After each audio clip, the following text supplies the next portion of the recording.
இவர் சங்கராச்சாரிய சண்டைக்கு போய் என்னையா வந்து வர சொல்லிட்டு என்னைய சாமியார் படுக்க போயிட்டாரு.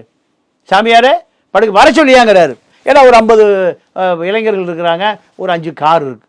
இதுதான் ஒட்டுமொத்த அதிகாரம்னு அவர் நினச்சிக்கிறார். நீ போ, நாளைக்கு பார்க்கலாம், அவ்வளோதான், முடிஞ்சு போச்சு. வந்தாச்சு. ஏடிஜிபி வெங்கடகிருஷ்ணன் ஒரு ஐயர் இருந்தார். அப்போ அவரை கூப்பிட்டு, இந்த ஆள் இங்கே வந்து சண்டை முடிச்சுட்டு போகிறான், இவனுடைய பழைய வழக்கெல்லாம் தோண்டி எடுத்து திண்டிவனத்துக்கு ஒரு வழக்கில் வாரண்ட் பெண்டிங் வீட்டில் பிடிச்சி திண்டிவனம் கூட்டிகிட்டு போகிறாங்க. அப்போ சிங்கிள் ரோடு, எந்த வண்டி, அந்த வெள்ளை வேனை ஒரு நீளமாக இருக்குது தெரியுமா, பழைய காலத்து வேனை, அதில் கூட்டிகிட்டு போ. அது நீளமாக சீட்டு தான் இருக்கும். அந்த பக்கம் ஒரு நீள சீட்டு, இந்த பக்கம் ஒரு நீள சீட்டு. இப்படி வளைச்சா இந்த பக்கம் விழுகணும், அப்படி வளைச்சா அந்த பக்கம் விழுகணும். இப்போல்லாம் சிங்கிள் சீட் கம்ஃபர்டபுளாக இருக்குது. ஃப்ளைட்டில் இருக்கிற மாதிரி இப்போ கார்லேயும் சீட்டு இருக்குது. இப்போ அதெல்லாம் அப்போது போயிட்டு விசாரணை கொண்டு வந்து விட்டுட்டு போயிடலாம், நாளைக்கு விசாரணை கூட்டிகிட்டு வரேன்.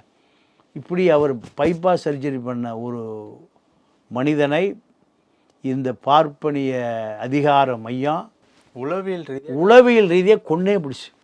அவங்க அந்த இறந்ததுக்கு நானும் மறைந்த ஒரு பெரிய நக்சல் லீடராக இருந்து பின்னாடி ஒரு பெரிய தொழிற்சங்க தலைவரானார். SN நாகராஜன்னு பேர். பெரிய NLCயில் பெரிய லீடர், எனக்கு சொந்த சகோதரன் மாதிரி, ஒடுக்கப்பட்ட சமூகத்தை சேர்ந்தவர். அவரும் நானும் தான் போயிருந்தேன். அவங்க அம்மா அழுகுது தலைமாட்டம் உட்காந்து.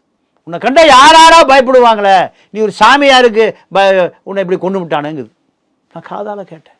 அவங்களுக்கு தெரிஞ்ச சாமியார், பிள்ளையார் கோயில் சாமியார் உண்டியில் அடிச்சுட்டு பொங்கச்சோறு நாங்கள் படுத்து கிடப்பாங்க. அதே போல் சங்கராச்சாரியை நினச்சிட்டாங்க. அவரை அந்த சமூகம் இழந்தது. அதற்கு பிறகு வந்தவர் தான் அவருடைய சகோதரர் பூவை ஜெகன்மூர்த்தி. இப்போ ஜெகன்மூர்த்தி வந்த பிறகு அந்த இளைஞர்களுக்கு ஒரு தலைமை வெற்றிடத்தை நிரப்பினார்.